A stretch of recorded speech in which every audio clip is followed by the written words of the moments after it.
안녕하십니까, 레핀입니다. 9월 11일 두산 에너빌리티 보도록 하겠습니다. 증시 먼저 보겠습니다. 코스피 0.4% 하락했고요. 코스닥은 0.46% 상승했습니다. 자, 오늘 양 증시 모두 시작부터 좀 하락을 진행했고요. 코스닥은 이제 상승폭을 줄이면서 진행이 되었죠. 그래서 0.46% 정도 약하게 반등했고요. 코스피는 0.4% 정도 하락하였습니다. 중요한 부분은 외국인 투자자가 1조 가까이를 또 매도를 했다는 점이고요. 장중에는 1% 이상 하락했다가 반등을 하긴 했습니다. 그러나 충분히 이 하락에 대해서 지금 주의를 해야 된다는 생각이고요. 지금 이 하락이 왜 나왔는지를 조금 이따가 설명을 드리도록 하겠습니다. 그래서 오늘 수요일이었고요. 9월 10일에는 옵션 만기가 있습니다. 그리고 KRX 200에 대한 리밸런싱도 좀 있기 때문에 그러한 부분들이 내일까지 변동성이 좀 있다. 그래서 사실 지금 바짝 올라서 내일까지 반등을 하더라도 금요일부터 새로운 장이 열렸을 때 그 상승분에 대해서 반납할 가능성도 있고요.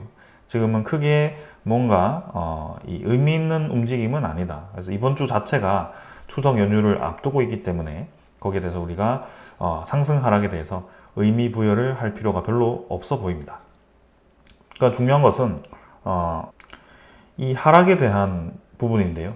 요거는 옵션 만기와 이 KRX 200에 대한 리밸런싱과 관계없는 하락이었습니다. 그래서 그 부분을 좀 우리가 상세하게 짚고 넘어가야 될 것 같습니다. 일단 외국인 투자자는 지금 코스피 2500선까지 거의 밀어버렸고요. 오늘 저점은 2480포인트까지 거의 990포인트네요. 하락을 하면서 진행이 되었습니다. 그래서 그동안 이제 찍고 반등을 한 것을 제외하고는 다시 한번 2400으로 진입을 한 게 굉장히 이제 이전에 NK 트레이드 청산 이후에 다시 한번 있는 거의 한 달 만에 오는 그런 하락이었던 것 같고요. 우려스러운 거는 이제 쌍바닥 형태로 지금 증시가 반등을 하는 듯한 모습이었지만 지금은 반등보다는 이번에 5일선도 지금 회복하지 못한 채로 고점을 계속 누르는 그런 형태로 진행이 되고 있습니다. 그래서 얼핏 보면 지금 이제 형태가 쌍바닥을 다지는 것처럼 차트가 그려지는 것 같지만 실제로는 추가적인 하락이 충분히 나올 수 있는 그런 구간이라고 보여지고요. 특히 추석 연휴를 앞두고 그리고 지금 9월 달에 있는 변수들이 꽤 있기 때문에 이러한 부분들이 어떠한 영향을 줄지를 좀 봐야 될 것 같습니다. 오늘 9시 반에는 또 CPI 지표가 발표가 되죠. 그래서 미국의 그 CPI 지표도 변수이기 때문에 그 지표가 이제 어떻게 나오느냐에 따라서 미국의 금리 인하에 대한 정책이 또 바뀔 수도 있습니다. 그래서 그러한 것들이 지금 모두 좀 연결되어 가지고 계속 영향을 주고 있기 때문에 좀 한번 천천히 살펴봐야 되는 그런 상황입니다. 자, 그 다음에 이제 투자 수급이고요. 수급은 지금 외국인 투자자가 1조 가까이를 매도했죠.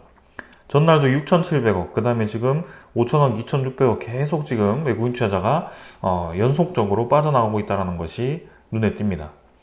특히 8월에 옵션 만기 이후에 그 매도가 집중되고 있다는 것이 보여지고 있고요. 외국인 투자자의 포지션 자체가 주로 지금 매도에 집중되고 있다는 것이 느껴집니다. 그래서 지금 9월 11일자로 1조 가까이를 또 뱉었고 내일도 추가적인 하락이 나올 가능성이 충분히 있어 보이고요. 특히 추석 연휴가 있기 때문에 금요일까지도 계속 이러한 흐름이 이어질 가능성이 있습니다. 기관 투자자도 지금 금융 투자를 제외하고는 그렇다 할 매수 수급이 없고요. 매도를 하지 않을 뿐이지 별로 매수하지를 않고 있습니다. 그래서 외국인 투자자가 찍어내리는 그대로 증시가 눌려지고 있는 상황이고요. 기관 투자자 같은 경우는 이 코스피가 엄청나게 떨어져야만 지수 방어 차원에서 이 물량이 좀 들어올 것입니다. 그래서 지금 당장 들어올 이유는 없어 보이고요. 이 저점 라인을 다시 이어갈지 그렇다면 2400 중반, 2300 후반까지도 지수가 지금 밀려야 되는 그런 상황인데요. 그러한 방향으로 갈지 한번 좀 지켜보도록 하겠습니다. 지금 2500선 초반까지 왔고요. 코스닥도 지금 709포인트로 상당히 많이 하락을 한 상태입니다. 오늘 0.4% 반등해도 사실 5일선 지금 채 회복하지 못했고요. 상승폭 지금 거의 다 반납해버리면서 눌러지고 있습니다. 그래서 마찬가지죠. 쌍바닥 형태로 반등하는 듯 하지만 지금 아래로 찍어 눌러지고 있는 그런 상황이고요. 외국인 투자자가 지금 310억, 기관 투자자가 200억 매수 매도로 이렇게 진행되었는데요. 수급 자체는 크게 의미가 없어 보입니다. 지금 700포인트 수준에서 아슬아슬하게 유지하고 있지만 언제든지 증시 분위기가 좋지 않으면 추가적으로 떨어질 가능성이 있어 보입니다. 다우 나스닥 지금 이전에 전날 밤에는 거의 뭐 보합 수준, 다우는 보합 수준으로 하락했고요. 나스닥이 0.8% 정도 반등을 했는데요. 근데 니케이는 지금 1.5%가 또 하락을 하면서 진행이 되었습니다. 니케이를 보시면 지금 장중에 급락을 한 이 케이스가 우리나라와 굉장히 유사하게 흘러갔고요. 지금 니케이가 또 한번 급락한 이유가 조금 이따가 설명을 드리겠습니다. 제 영상을 평소에 자주 보시고 이 종목 분석 이외에도 이렇게 앞에 이 분석 드리는 이 부분에 대해서 좀 자세히 보셨다면 충분히 이해할 수 있는 그런 이 상황입니다. 환율은 4.6원 지금 하락했고요. 1339원으로 진행이 되고 있습니다. 그래서 원화에 대한 환율은 최근 거의 한 달 동안은 1300원 초반 정도에서 유지하고 있고요. 오늘 밤에 발표되는 CPI 지표에 따라서 이 원 달러에 대한 환율도 요동칠 가능성이 있습니다. 그래서 지금 이제 금리 인하를 B커트로 할 거냐, 0.25%로 할 거냐에 따라서 환율이 좀 정해질 거고요. 그러한 부분들을 우리가 주목을 해야 됩니다. 근데 이제 오늘 떨어진 이유에 대해서 말씀을 좀 드려야 되는데요. 자, 오늘 장중에 급락한 이유는 제가 최근 영상에서 계속 말씀드리고 있는 N달러에 대한 환율 때문이었습니다. N화가 지금 계속해서 가치가 높아지고 있는데요. 우리나라 이 원화도 지금 환율이 떨어지면서 원화에 대한 가치가 상대적으로 높아졌습니다. 근데 그에 반해서 일본에 대한 엔화는 우리나라 이 원달러와 비교했을 때 훨씬 빠른 속도로 이 가치가 높아지고 있는데요.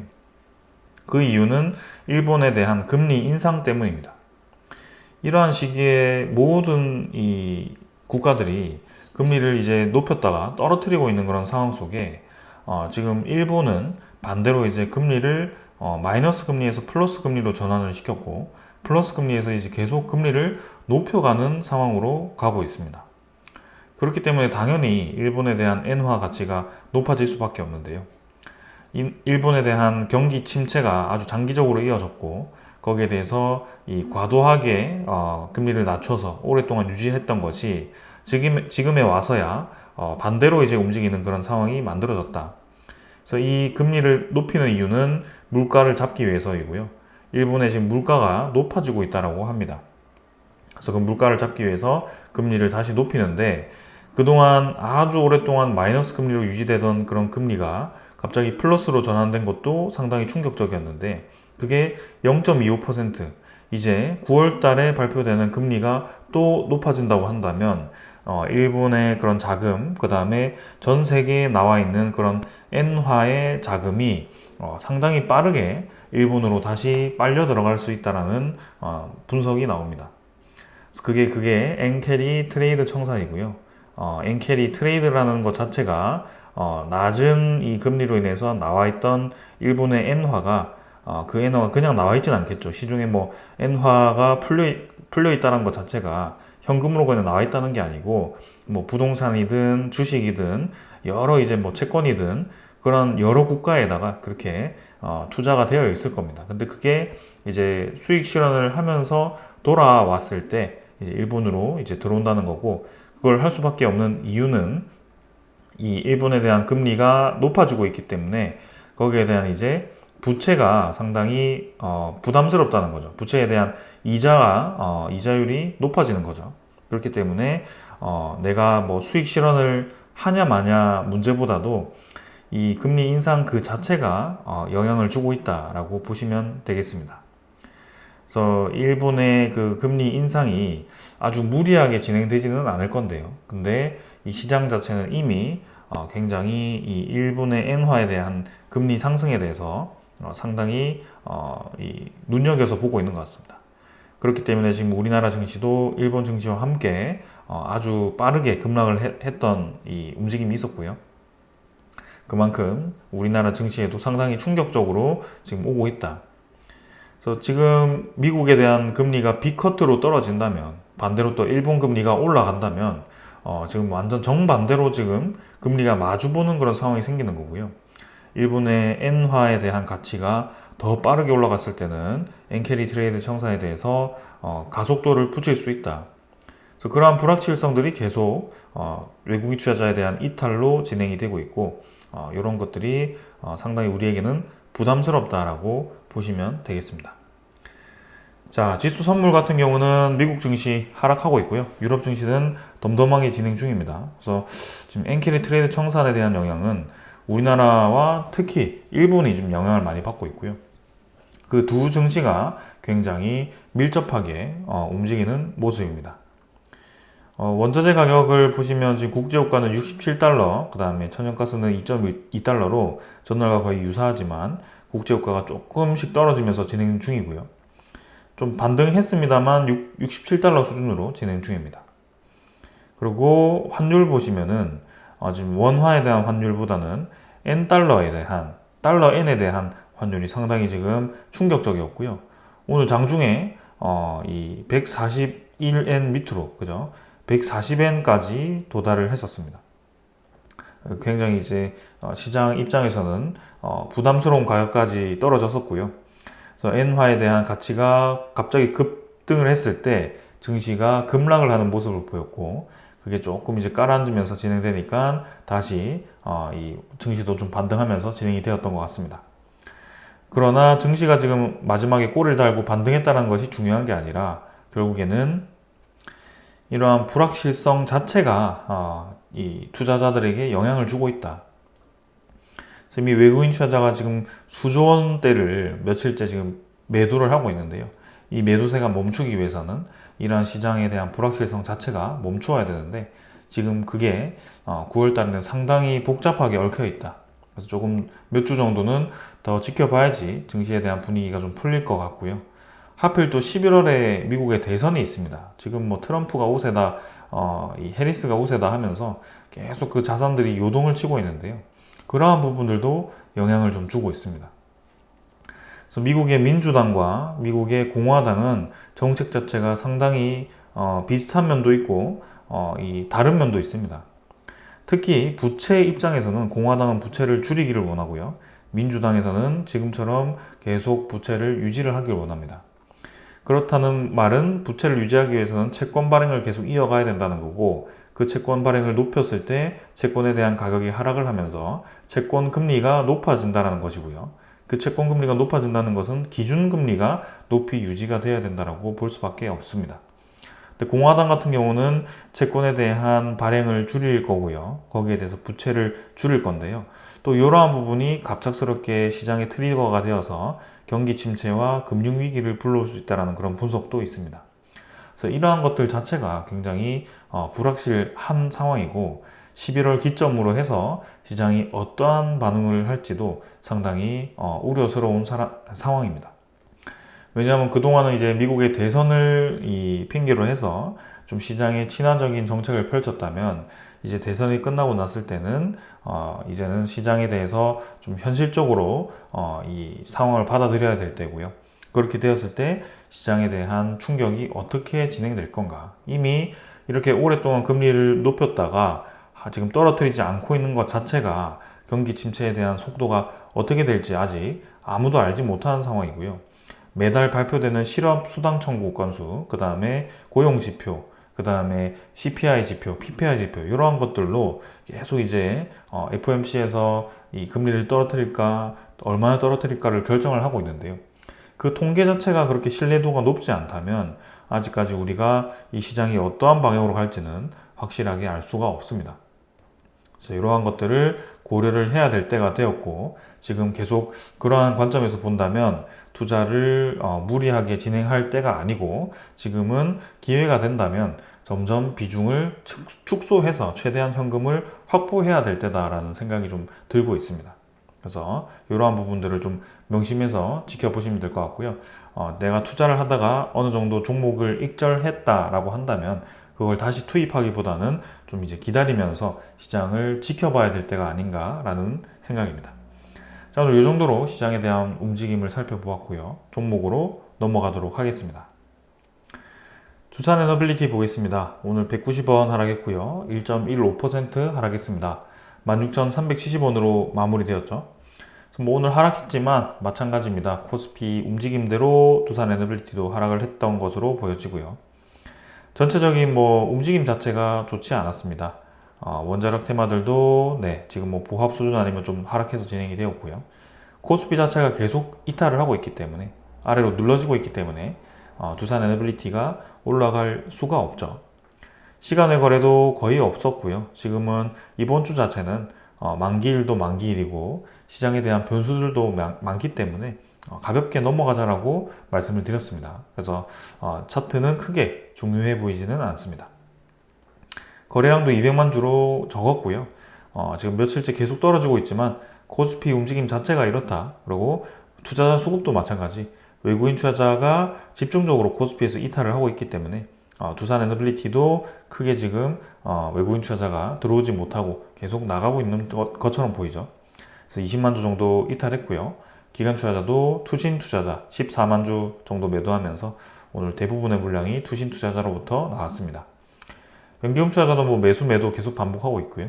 지금 뭐 딱히 이 기관 투자자 중에서는 주요하게 우리가 지켜볼 만한 투자자는 없어 보입니다. 그래서 지금 외국인 투자자가 계속 이탈하고 있고요. 코스피가 같이 밀리고 있기 때문에 지금 만약에 더 밀린다고 한다면 코스피가 떨어진다고 한다면 두산에너빌리티도 밀릴 거다. 지금 상황에서는 두산에너빌리티의 차트가 별로 의미가 없어 보인다 라고 말씀을 드리겠습니다. 자, 공매도 잔고도 한번 살펴보도록 하겠습니다. 잔고도 뭐 조금씩 늘어나죠. 그래서 159만 주까지 지금 늘어나 있는 상황인데요. 자, 이제 내일 옵션 만기를 기점으로 이 잔고가 어떻게 바뀌는지 또 보도록 할 겁니다. 뭐 크게 지금 뭐 150만 주 수준, 100만 주 수준에서 변화 없기 때문에 가볍게 넘어가도 될 것 같고요. 그 다음에 대차 잔고도 한번 같이 살펴보겠습니다. 대차 잔고는 지금 뭐 아직 시간이 되지 않았고요. 체결이 어제도 뭐 37,000주 정도, 상황 거의 없었고요. 그래서 뭐 마찬가지로 이러한 수준으로 계속 최근에는 대차 잔고가 이어지고 있습니다.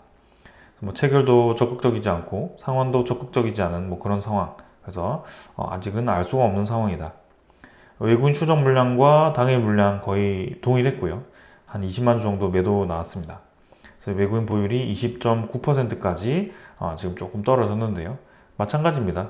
동일한 맥락으로 지금 보시면 될 것 같고요. 코스피에서 계속해서 외국인 투자자가 이탈한다면 지금과 같은 상황이 계속 이어질 수밖에 없다. 지금은 종목에 대한 중요도보다도 엔화에 대한 가치 때문에 그리고 미국의 금리에 대한 이 불안정, 미국의 대선과 같은 그런 빅 이벤트들을 앞두고 시장이 계속 불안정이 쌓이면서 이런 부분이 전체적인 코스피 시장에 영향을 주고 있다. 그래서 그러한 것들이 지금 외국인 투자자 수급 이탈로 이어지고 있고 지금처럼 두산에너빌리티에 대한 하락세는 증시에 대한 영향이 더 커 보인다라고 말씀을 드리겠습니다. 그래서 오늘 이 정도로 기술적인 부분들 말씀드리고 빠르게 넘어가도록 하겠습니다. 자, 그 다음에 이제 두산에너빌리티 소식들 전달드리도록 하겠습니다. 자, 오늘은 뭐 특별하게 중요한 소식 없었기 때문에 가볍게 짚고 넘어가겠습니다. 자, 결국에는 두산 그룹이 합병 일정을 무기한으로 연기를 했습니다. 그래서 그 소식을 지금 정확하게 접하지 못한 분들이 지금 이제 합병에 대한 반대를 표결하려고 하니까 반대가 없어지고 일정이 밀리는 그런 상황이 좀 나왔고요. 깜짝 놀라셨을 거라고 생각이 됩니다. 그래서 합병 일정이 다시 정정 공시가 나오고 그게 일정이 날짜가 정해질 때까지는 계속해서 합병 반대는 불가할 거고요. 일정 전체가 그냥 밀렸다라고 생각하시면 될 것 같습니다. 근데 그 일정이 정확하게 언제부터 다시 시작된다라고 아직은 아무것도 정해지지 않았습니다. 그래서 지금 이제 이번 주도 목요일, 금요일밖에 남지 않았고요. 적어도 이제 추석 연휴는 끝나야지 이러한 부분들이 나올 것 같죠. 그래서 9월 말까지는 좀 한번 봐야 될 것 같고요. 두산그룹이 계속 이런 무리수를 둘지 보겠습니다. 근데 이번에는 이제 국내 8개 경제단체가 이번에 국회와 정부에 건의사항을 전달했는데요. 이 부분이 지금 대한상공회의소, 경영자총협회, 무역협회, 중소중견기업협회 뭐 이런 8곳이 이제 지배구조 규제 남발에 따른 기업가치 훼손으로 코리아 디스카운트를 심화시킨다라고 이제 공동 건의를 했습니다. 이게 지금 최근에 이 가장 큰 이슈로 불거지고 있는 SK와 두산그룹을 타겟으로 한 내용이 아닐까 싶고요. 특히 SK보다도 지금 두산그룹의 주요 타겟으로 지금 지정되어 있다라고 보여집니다. 그만큼 지금 두산그룹에 대한 인식이 굉장히 좋지 않다라고 보여지고 있고요. 시장에 대한 분위기도 좋지 않기 때문에 상당히 이 합병에 대한 진행이 이제는 좀 철회를 해야 되는 거 아닌가라는 생각이 들 정도입니다. 그래서 이제는 이 두산그룹 케이스 때문에 상법 자체가 개정되어야 된다라는 내용도 많이 나오고 있고요. 이렇게 엎질러진 물이 어떻게 이제 쓸어 담아질지 참 우려스럽습니다. 두산그룹 전체가 주가가 지금 폭락을 한 상태고요. 아무리 지금 코스피가 떨어졌다라고 한들 두산 에너빌리티를 제외한 두산 밥캣은 상당히 지금 타격이 큽니다. 목표가도 상당히 많이 떨어져 있고요. 외국인 투자자에 대한 이탈도 상당히 극심합니다. 그래서 두산 밥캣 자체가 지금 이전 주가로 돌아가기는 쉽지는 않아 보이고요. 합병 처리를 하더라도 이러한 경영자들에 대한 이런 이 방법들, 꼼수를 활용한 계속 이 인적 분할, 흡수 합병 이러한 것들이 추진될 거라고 생각한다면 두산 밥캣에 다시 안전하게 투자를 하기에는 쉽지는 않아 보입니다. 이 합병을 추진하기 전에 이미 주주들에게 이 주주들을 위한 정책을 먼저 펼쳤어야 되는 게 아닌가라는 생각이고요. 그런 명분 자체가 두산 로보틱스를 위한 투자금 확보가 지금 누가 봐도 그렇게 진행되고 있다 보니까 굉장히 의심을 살 수밖에 없었고, 그리고 그 합병, 흡수 합병을 철회하고도 또 명분으로 제시하는 게 두산 에너빌리티의 투자금 확보라고 제시를 하고 있지만 결국에는 그 방법 외에도 다른 방법이 있더라. 그래서 계속해서 이제 꼬리를 물고 이렇게 명분을 제시하는 것처럼 보이지만 근본적인 이 원인이 해결되지 않았다. 그렇기 때문에 이러한 상황까지 왔다라고 보여집니다. 자, 그래서 이제는 뭐 매수 청구권 2890원을 우리가 행사하고 싶은데도 행사할 수 없게 되었고요. 그게 지금 다시 일정이 나올지 안 나올지도 좀 봐야 될 것 같습니다. 그래서 회사 측에서 혹시나 매수 청구권이 부담스러워서 주가가 계속 떨어진다면 합병을 철회하고 주가가 반등을 한다면 다시 합병 비율을 조정해서 내고 뭐 이러한 생각을 한다면 그 생각을 좀 접어두는 게 어떤가, 그죠? 지금이라도 주가 부양을 위해 주주들을 위해서 좀 움직임을 액션을 좀 취해야 되는 게 아닌가, 그러한 생각을 해봅니다. 자, 그래서 지금 시장에 굉장히 큰 이슈로 다가오고 있다라는 점을 말씀드리고요. 자, 그 이외에 이제 다른 소식들을 전달드리겠습니다. 자, 안마 해상풍력이라고 아시죠? 작년부터 이 풍력단지가 이제 주목이 되어 왔는데요. 이게 주목이 되었던 이유는 우리 이 두산 에너빌리티가 이제 해외 이 해상풍력 터빈 기업과 협력해서 이제 들어가기로 되어 있었습니다. 근데 이 프로젝트가 이제 값싼 그 중국산을 필두로 한 프로젝트에 이제 가격에 밀려가지고 작년에 이제 통과가 되지 않았습니다. 그래서 밀려가지고 올해 다시 입찰을 시작할 건데 그게 이번에는 통과한다면 두산 에너빌리티, 두산 지오솔루션에는 좀 이제 좋은 소식이 아닐까 싶습니다. 그래서 두산 에너빌리티가 지금 이제 지멘스였죠. 네, 지멘스와 이제 14메가와트급 대형 터빈을 이제 OEM으로 조립하고 생산하는 그런 계약을 체결을 했었습니다. 그래서 두산 에너빌리티가 약간 이제 지멘스 가메사와 같은 그런 해외 이 풍력 터빈 제작 업체들의 약간 이제 전방 기지가 되는 것이다라고 좀 생각이 되었고요.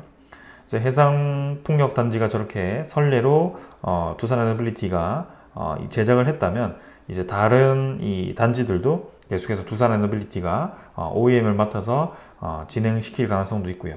여기에 자체 이제 개발한 8메가와트와 플러스 이제 10메가와트까지 추가로 해서 자체 기술로 들어가는 단지가 또 생긴다면 두산 지오솔루션도 상당히 빠르게 성장을 할 가능성도 있어 보입니다. 그래서 이러한 부분들을 우리가 지금 또 이제 주목을 좀 해야 되고요. 원전 시장도 원전 시장이지만 확실히 해상풍력 시장도 점점 힘을 좀 받고 있기 때문에 주목할 필요가 있겠습니다. 자, 그리고 한수원은 지금 이제 이 미국의 센트루스라는 기업과 원전 연료 공급 계약에 대한 주요 조건을 합의했다고 합니다. 그래서 지금 미국과 계속해서 이 우리나라 원전 수출 소송을 하고 있죠. 지적권 소송을 하고 있는데 그거와는 별개로 또 이제 계속 협력은 이어가고 있습니다. 그래서 원전 연료 분야, SMR 분야, 해체 분야 이렇게 계속 이제 협력은 이어가되 또 대형 원전에 대해서는 계속 그렇게 기싸움을 좀 하고 있는데요. 결국에는 우리가 그 대형 원전에 대해서 이 기싸움을 이기려고 든다면 미국 쪽에서는 그것을 용납을 할까라는 이제 근본적인 이 질문에 도달할 수밖에 없습니다. 그래서 서로를 짓누르고 이기기보다는 적절한 수준에서 합의를 해야만이 서로 이제 이 자존심을 살리고 좀 보기 좋은 그림으로 갈 거고, 지금 이제 대형 원전만 이제 하고 끝나는 게 아니라 SMR 분야라든지 원전 이 연료 분야라든지 그다음에 핵 폐기물 처리와 그 원전 해체 분야, 원전 해체도 지금 웨스팅하우스와 협의를 해야 되거든요. 협력을 해야 되는 상황이기 때문에 그러한 것들을 다 생각해 봤을 때는 적절하게 합의를 하는 것이 좀 맞을 것 같다라는 생각입니다. 근데 그게 좀 급하게 합의를 한다고 해서 좀 우리에게 너무 불리한 조건으로 합의를 한다면 좀 이제 문제가 되겠지만, 적절한 수준에서 합의를 한다면 크게 나쁠 것은 없다라고 좀 보여집니다.